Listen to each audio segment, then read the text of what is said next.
You're watching Open Agenda. Here's our host, Joe White. Welcome to Open Agenda. I'm your host, Joe White. In this week's episode, we're going to review the City Council from June 16th and the County Council meeting from June 17th, as well as answer a few questions that we've been hearing in the community about the ICE raids and maybe local police agency involvement and what you should be thinking about if you encounter that out in the public. So in order to do that, I've brought in Dr. Joe Venosa from Salisbury and Mr. Mike Goldberg from Delmar. Thank you, gentlemen. Thank you. Always a pleasure. So, Joe, I think we have to start chronologically with the City Council. Yes. Monday, June 16th, they just had their latest meeting. Yep.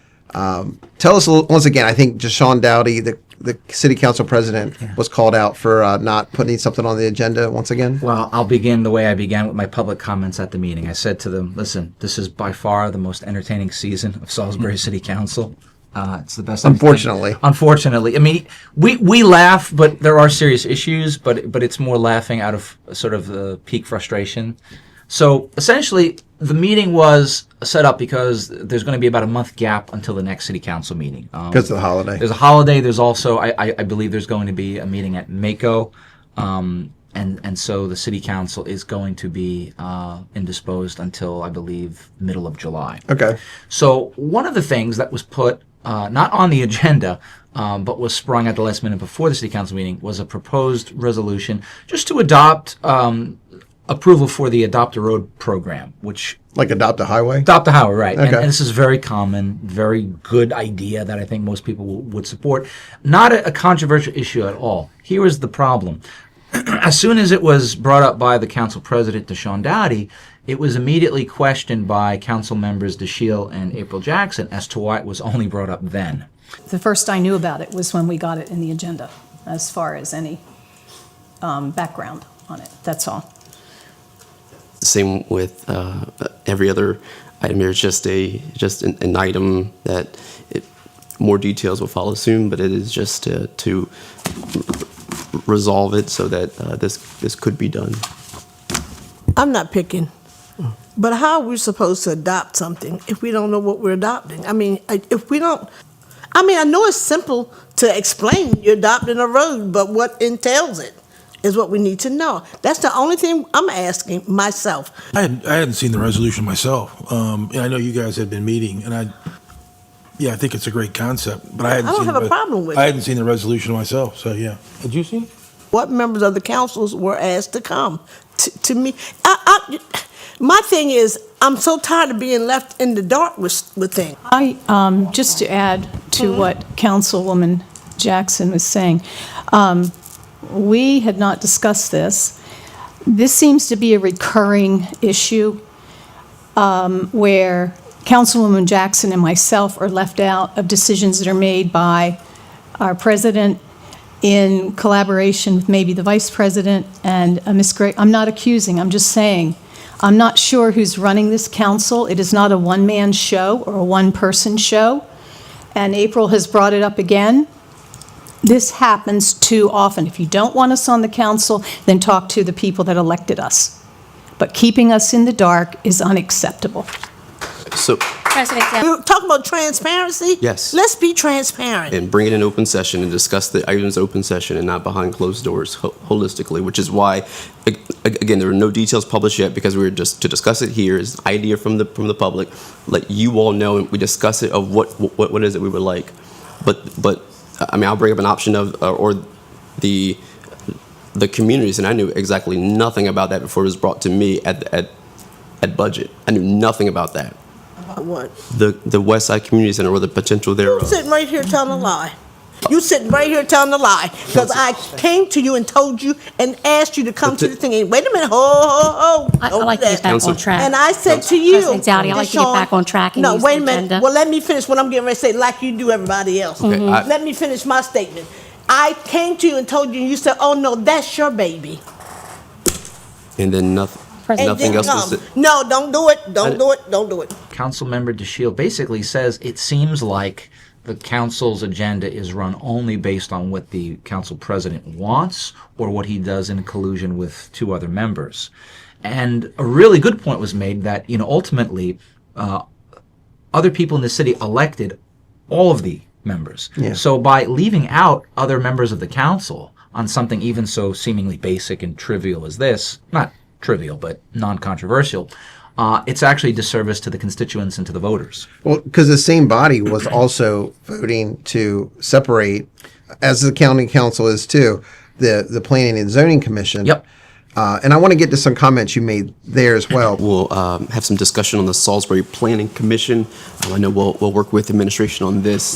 Just seeing as the county has moved forward, and it looks like they're buttoned up with their version of their planning commission and the separation there. So, as you mentioned, a decision was jointly determined between the city and the county to dissolve the Salisbury Wicomico Planning Commission to have individual planning commission. The city does need to finalize a planning commission in its membership over the next couple of months, or we will be in this holding pattern come September. I heard something that Mr. Robert Taylor said. One of the suggestions I've made in the proposed language that I've sent you this afternoon is the mayor and city council shall endeavor to appoint to the commission members having different backgrounds who are not involved as investors or otherwise in active or potential development of real estate in the city, or in an organization that advocates or proposes policy regarding such development or the city's regulation thereof. In other words, let's have an independent council. And if we're going to have a planning commission, I think there's some things that we have lost focus on, and that is the affordable housing.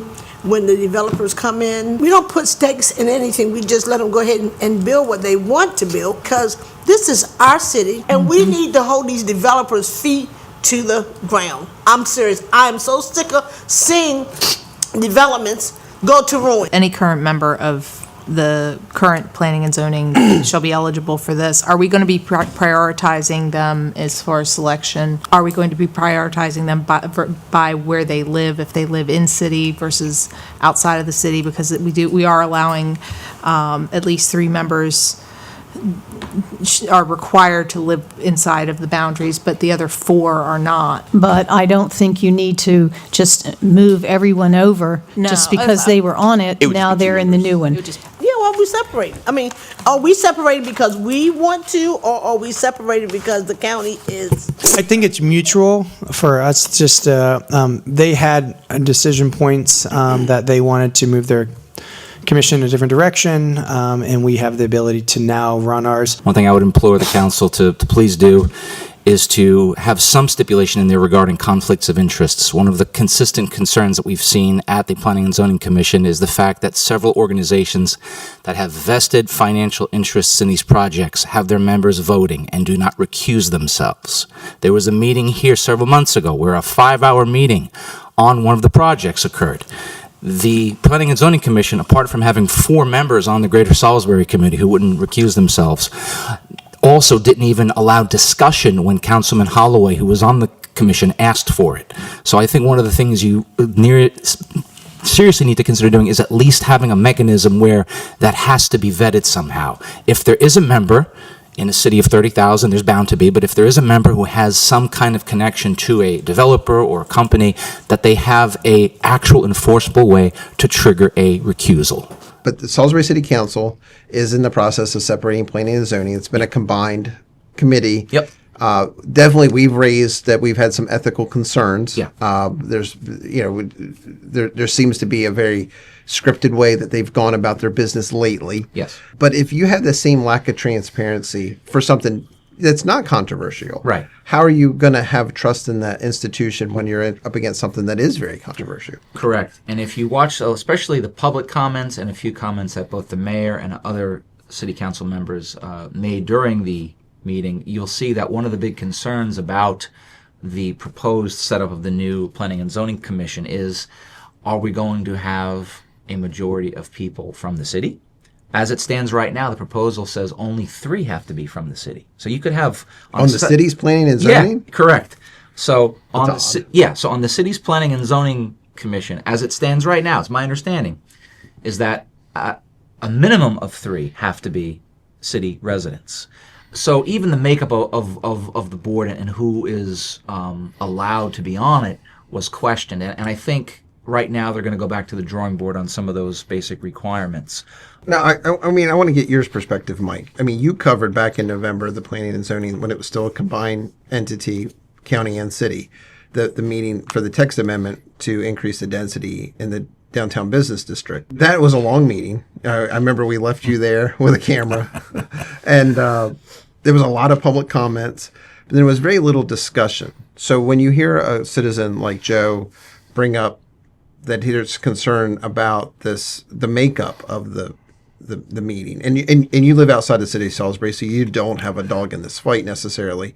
I mean, what do you? Well, not necessarily, but look, you got to keep in mind that when Salisbury sneezes, the rest of the county catches the cold. Okay. You know, we're connected. You know, and Or catches my tax dollars. Yeah, well, exactly.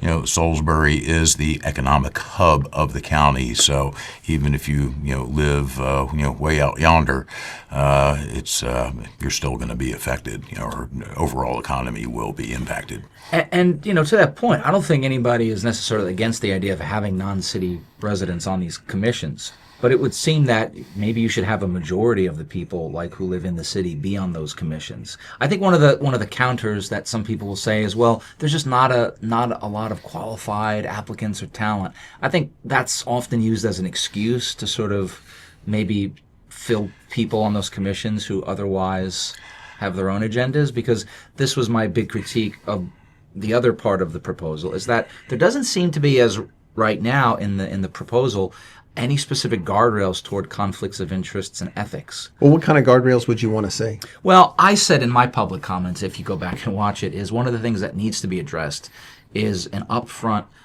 way of making sure that business conflicts of interests by potential members are prevented from occurring. Because one of the things that we've seen, at least recently, is the Planning and Zoning Commission that currently exists, which represents both the county and the city, is largely been stacked with a faction that has gone out of its way to give preferential treatment to members who are in the Greater Salisbury Committee. I, in my comments, brought up the fact that at the last big planning and zoning meeting when this density amendment was voted on, that you had 4 members who had, to some extent, either personal or financial connections to that decision, and they all refused to recuse themselves. Well, and Mike, again, you were at this meeting. There didn't seem to be a pause in the proceedings to consider all the public comments at that time. So when you hear someone like Joe say, "Hey, look, we need to put guardrails up," because you and I are about to cover this on the county side, do you feel the same sense of Absolutely, urgency there? Absolutely. The Planning and Zoning Commission is heavily stacked with members of the Greater Salisbury Committee, and their decision in the instance that you're talking about, it was pretty clear that their decision was pre-canned. It had already been made. No debate was even allowed. There was no debate. The public comments were completely disregarded. Their decision was clearly scripted. We have an organization, supposedly a civic organization, that wields far too much power in this county. They are almost a shadow government, and I find that to be very dangerous. Well, why don't we take a break? Because, this same subject spills over the next day at the county council meeting, and we can cover that along with a lot of their other business. So Great. So stay with us. When we come back, we're going to cover the county council meeting from Tuesday, June 17th. Stay with us. We'll be right back. Welcome back to Open Agenda. So the county council had their own meeting the very next day on Tuesday, June 17th. And at least to start, they started with the same issue of planning and zoning. But gentlemen, before we get into that, I do think we want to say congratulations to Mr. David Ennis. He's been appointed and approved as District 3 County Councilman to replace Shane Baker. Yep. Yeah. He referred to himself as either the utility player or the DH for Wicomico County. I think more like a utility player. For those out there, who may not know David Ennis, he was on the county council back in 2000, 2001, finished out a term as an appointed county Yes. councilman. Yes. And his wife, Bonnie Ennis, serves on the Board of Education. She's Education, elected yep. to the Board of Yep. Education, right? And he served on numerous commissions and panels throughout the. He's on the committee. Board of Appeals now. Yes. Yeah. Yep. Very civic-minded guy, and I'm glad that our county council is whole once again. So let's talk about from the flip side of the planning and zoning. We said in the last segment the city council splitting planning and zoning from the county. The county is also splitting from the city. They had a public hearing. No one got up to speak, and they did vote to go ahead and continue this process to split. But again, Joe, to your point earlier, are you looking for there to be some guardrails put up? It would be nice. Again, my concern, and it isn't necessarily confined to only the Greater Salisbury Committee, although I think right now that is a lot of the concern that some people in the community have, is that any entity, any influence could wield tremendous power in a way that is not necessarily in the public interest if there aren't those guardrails put in place. What if we flip the script a little bit about something that was said earlier by Mike when Salisbury sneezes, the county gets a cold, and you were talking about how many folks from it had to be in the city of Salisbury to be on their planning commission. What if the county planning commission is very heavily Salisbury centric, almost a reverse? Reverse, yeah. Could this lead into maybe not a fair representation of rural interests for the county? Because the county still is made up of Allen and Powellville and Willards and Parsonsburg. Yep. Well, just as we have councilmatic districts within the county, I think that the Planning and Zoning Commission should also be represented by districts. That way, every geographic region of the county has a say. But if you have a concentration of people from one geographic sector, well, that's very. We don't much want all those ignoring. Pittsville people. You don't. We've heard about those Pittsville and Parsonsburg people. To be fair, I'm a Parsonsburg person, but they're not as good as us Delmar people. Well, you say that, and I actually agree with your context. But if you look at the seven new districts that we're going to use in the next election, only one of them will definitely not have someone from Salisbury in it. 6 of the other, Technically speaking, you could have. you could still have 6 people from Salisbury, and they and represent still be each of in those. that. Yeah. Which is honestly one of my fears as a rural resident that you would ever, even if someone from my district was from the city of Salisbury, that wouldn't bother me. But I wouldn't want the whole county to be represented by people who only live in Salisbury. I agree. We may have to do like a lottery, and just pick from the. Confirmation of the deputy director of administration. This was this was maybe very off script in a way. There was the county executive put forth 2 different options. In this situation, the executive presented the county council with 2 applicants, one for one position only. As that's been done, the council then has the obligation to put the both candidates on the agenda, and we have to vote. We don't want to give the perception that the council or the council president is dictating what may or may not go on the agenda. One submittal would have been fine, since 2 submittals were requested, 2 submittals were put on the agenda, and 2 submittals were discussed.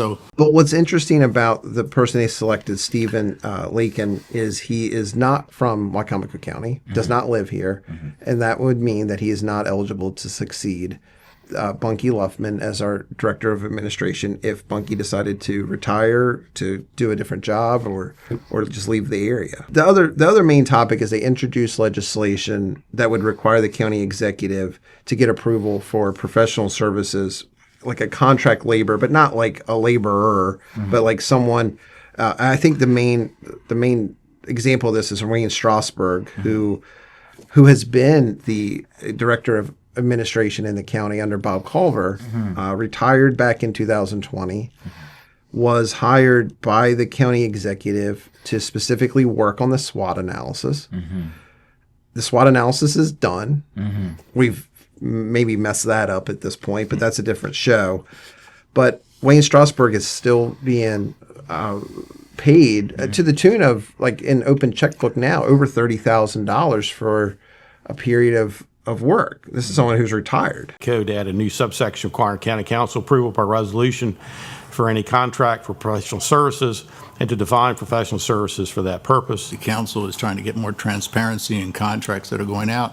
We're finding out that we are, during the budget process, we're funding positions in each of the departments, And we're finding out, in all honesty, we're finding out through third parties that there are other contracts out there or people who are actually helping to assist with that department. So we're trying to wonder exactly what efficiencies are being created. When you're paying over $100,000 for a position in a particular department, you're expecting that person to run the department. And when you have consultants that are constantly coming in who are also managing those departments, the council just wants a better idea of how we're spending the taxpayers' money. Actually, Mike, you were at the Contracts for professional services there should be a very well-defined scope of work. And when that scope of services has been satisfied, then that contract should end. Having worked for civil engineering firms, I can tell you that your scope is defined. When the job is done, you're done. You get paid. And you get paid, and you're done. This was very. I do not understand what the county executive's objections to this are. I get the sense that her desire is to continue to perhaps be able to funnel money, to some favored people who are influential. I wanted to comment on Legislative Bill 2025-08. I want to take a moment to remind this county council of November 5th, 2024, the day that Question A failed.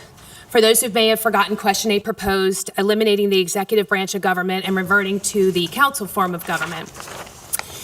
The voters of Wicomico County spoke loud and clear, and they do not want the council to be the sole governing authority. What I don't believe they anticipated was that despite that clear message, this council would seek to circumvent the will of the people, using legislation to chip away at the inherent authority of the executive as outlined in our charter.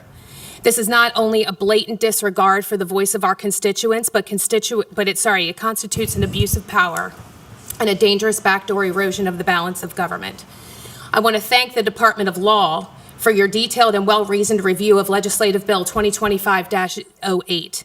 I want to express my full agreement with your conclusion that the bill is in direct conflict with the Wicomico County Charter, egregiously oversteps the council's authority, and I urge this council to withdraw this legislation, or at a minimum, return to the table for a full and public work session that allows for transparent input and collaboration.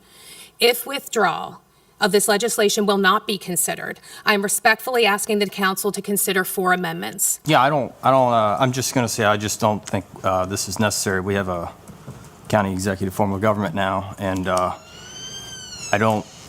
I think this is kind of like taking away from that. I guess I'll respond to the county executive's comments. We've had concerns about some of the money being spent. If you go into Open Checkbook, you'll see that she's been hiring a consultant that was supposedly, I thought, at one point in time, just doing work for one department, and then seems like it's going to other departments. I think that was what progressed this to be put on the agenda. She's got many department heads. Most of these people make over $100,000 a year, probably well-deserved. But to have one consultant that is just hired to, really don't know what he did, what he's doing. So I think that's what instigated this. Well, Mike, she specifically brought up Question A. And there's no doubt in anyone's mind that our vision of Question A was for it to pass. We're fine with the fact that the voters decided by a relatively small majority. You're talking about 2,000 votes either way. Mm-hmm. But they've elected to have a county executive. Yes. But I want you to speak a little bit about what those checks and balances should look like versus what they're trying to administer. I think that the fact that she brought up Question A as being an issue is entirely irrelevant. No point in relitigating Question A. The people of Wicomico County made their decision. I don't necessarily agree with the decision, but they've made their decision. Isn't that the irony that it still lives in some people's heads who were even on, quote, the winning side? Well, I think that she's painfully aware of just how close it was. I mean, 47% of the people, more than 47% of the people voted for Question A. So not only do I not think it's relevant, but somehow it's clear to me that the county executive believes that she should have sole authority. This legislation will help to mitigate that authority to some extent. It's my observation that with the amount of power that's vested in a single person in the county executive, we've seen that that power has been abused, and not just under the current county executive, but in past county executives. So I think we need some checks and balances on that. You can't have one person exercising all of this authority. The people may have voted for question A, but they did not advocate for conferring the executive with absolute power. Right. And that's what the executive seems to want. And to paraphrase an old friend of the show, Josh Hastings, ultimately the council does have the power of the purse, right? They're the ones who approve the budget in the end. And now That's the way it's supposed to work. So it's supposed to work. So theoretically, what this resolution does is it simply continues, right, a defined role of the legislative branch. Correct. But the current county executive, she stated in her public comments, her review of this legislation, was that the law department has issued a written review, saying that this violates the charter. I mean, this is the same law department that also said that the Matt Leitzel hiring was also okay, right? Right. Listen, anything that the executive believes in and wants, the law department that works for her will say so. That's how it operates because, Mr. Wilbur, not, nothing on his character necessarily, but they're answerable to her. So And that's indicative of the amount of power that's ultimately vested in one person. Right. The county attorney does not truly represent the people of Wicomico County. Right. The county attorney represents the interests of the county executive. Right. The county council's attorney, Mr. Benson, has a very different view on this than Mr. Wilbur does. In his, he had a different view of the Matt Leitzel thing, and on a lot of other things too. And he won the appeal of that. And I think we found that Mr. Benson is more prone to representing the interests of the people of this county rather than the executive alone. And I guess the real question that we, as the public, are going to wait on is, does the executive want to throw more taxpayer money into a frivolous lawsuit? Oh, a lawsuit is definitely going to come if this passes. I mean, no way that it doesn't. Yeah, but again, it shows you the priorities, like given what we're dealing with. I wonder how much do we spend on the Matt Leitzel lawsuit that she brought against the county? Exactly. How many lawsuits is she going to bring against her own people that you and I, all of us, the taxpayers, are going to pick up the tab for? And one ironic point, just to maybe close on this, that I think we really need to examine too, is in her comments, during her public comments, she made the point that it would, and again, I'm paraphrasing, but it would sort of create an atmosphere of fear and intimidation among some employees who don't follow the guidelines of this resolution. I think if you talk to a good majority of employees right now, fear and intimidation has been something that they've lived with for, unfortunately, several years under this current regime. And that was well documented, in the audit, in the audit by the report, internal right. audit. So that's not a good argument in reality. And even for previous county executives, you can make the argument, right? Because how hostile was it when Bob Culver gave his girlfriend, who was the unapproved director of finance at the time, a raise and then forged documents? I mean, that was hostile. And I think that was part of why we were so for question A. But again, that's passed. So this is just checks and balances that keep it from happening again. The county council has the authority to advise and consent when it comes to the appointment of senior, appointed officials, directors and such. But the county council does not have the ability to impeach for misfeasance or malfeasance. At the state level, at the federal level, the legislative body does have that authority. And one of the biggest arguments that the executive was making against question A is that our local government needs to more closely mirror the structure of the federal government. Yeah. But it does not. There is no power of impeachment. Bills to raise revenue are originating in the executive's office rather than in the legislative branch, as we do at the federal level. Our county government has never, been structured in a fashion after the federal government. Well, and even more so, what this new resolution would do, I think, if you look at it, is it would actually bring us more in line with what other county executive forms of government in Maryland have, which is more oversight. Like, I always brought this up during the Question 8 campaign when Andrea Alsobrooks was running for Senate. She, at the time, right, as county executive, and I think Prince George's County, she had more regulations on what she can do in her office than our executive in Wicomico County. Yeah, I think we could take a time machine back 25 years and go to those charter committees that were setting up the executive branch when it was voted. Yeah. We would say, listen, you need to do better. Don't let us down, because I do feel like they've let us down. Well, they've had the opportunity, but the last time around, the Charter Review Committee made no recommendations. It doesn't take a political scientist to examine our charter and see that it is very weak, that most authority is conferred on the county executive. It will be interesting to see in the future, whenever the next commission is formed to reassess the charter, not only who will be on it, but what changes will be made, if any, on that Well, we issue. need to make some changes on the composition of the Charter Review Committee. Yeah, it needs to be very broad based and not blue ribbon by someone else's standards. Just maybe more blue collar. And get it so that, hey, does this make sense to a regular person? It shouldn't be a done deal before the actual A done deal. Yes, I understand. A done deal. So one other thing I want to cover, I want to take a break. We've had a lot of folks reach out to us about the perceived involvement of our local police agencies in the ICE raids. Want to address at least what the sheriff's department's let us know, what we've heard, and what we plan to do as far as coverage. So, you guys good? Yes, sir. All right. So stay with us. When we come back, we're going to talk about some of the local policies and involvement with the ICE raids.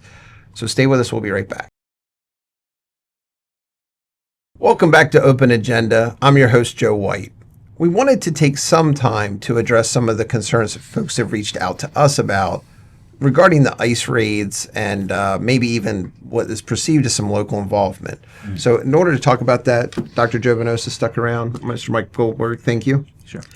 So first off, we have seen a press release from the Wicomico County Sheriff's Office that says that they are actually not involved. And our understanding is that local law enforcement is not allowed to actually enforce immigration standards. Is that accurate? Correct. Okay. Correct.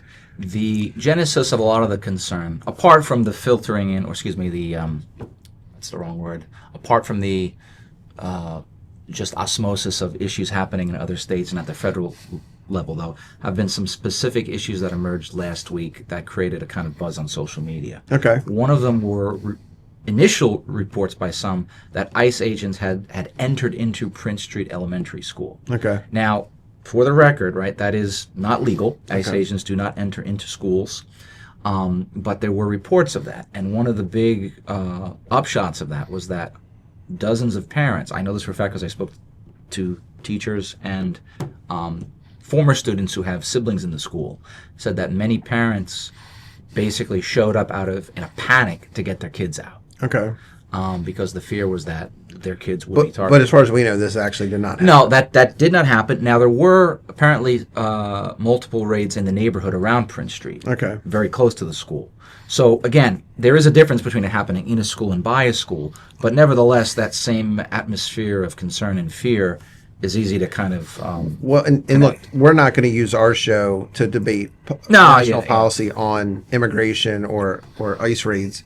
But we did at least, because people reached out to us, we did at least want to relay the information we have. But Mike, we are in the process of having some local law enforcement folks come in to speak with us just about what folks should do if they're approached, right? Yes. Yeah.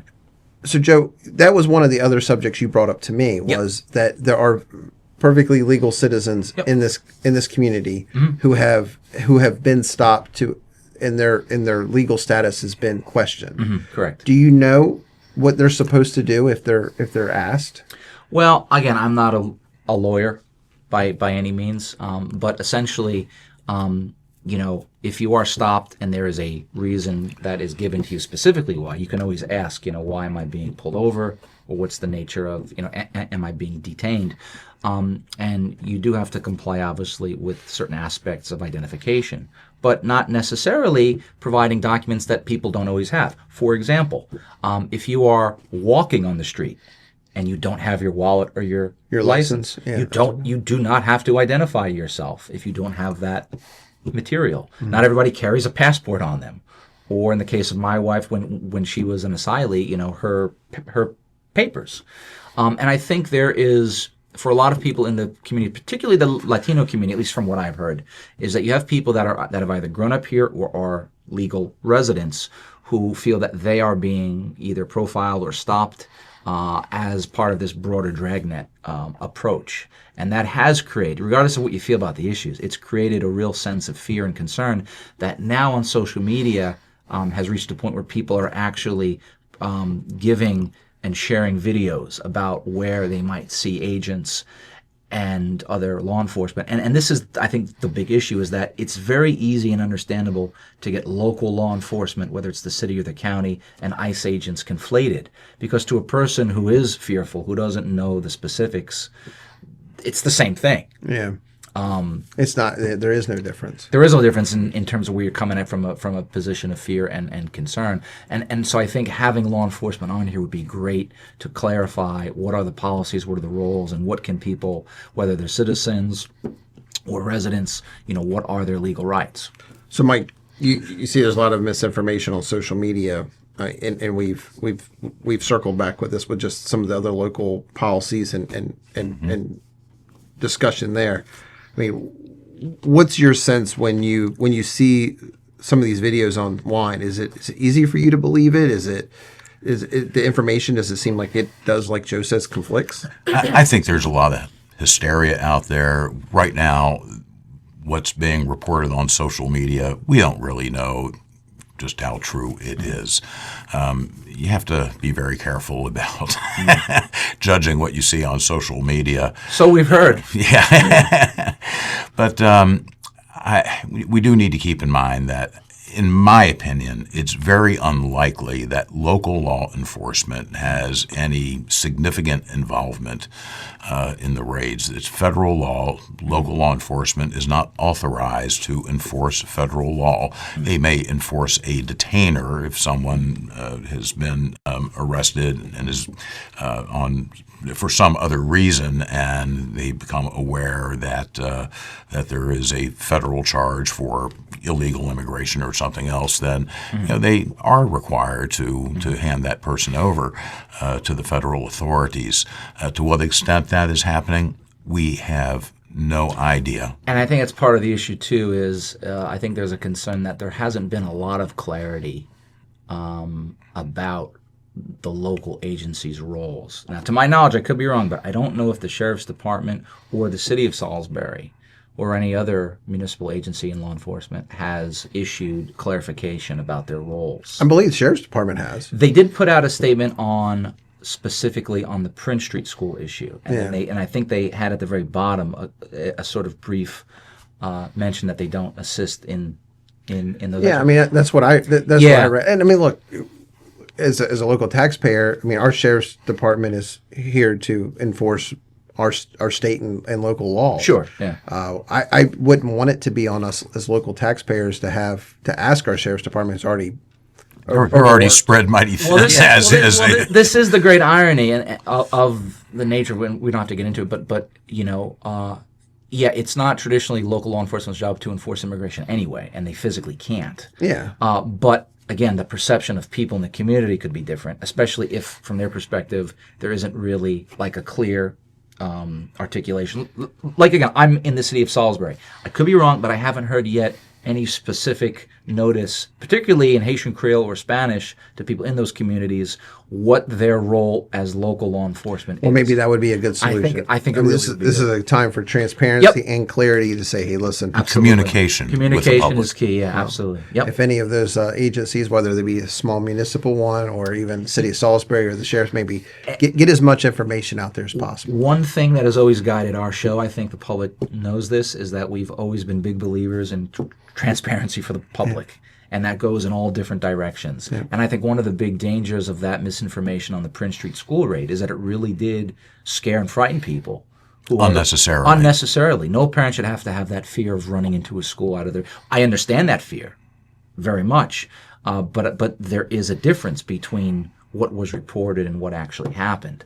And I think getting a handle on misinformation can be helped when agencies actually give the clarification. Well, thank you both. I appreciate it. And we are working hard to get someone on the show to talk specifically about the local side of this. So stay tuned to a future episode for that. Well, thanks for watching this episode of Open Agenda. We'll be back next week with another new episode. I know what I'm doing, man.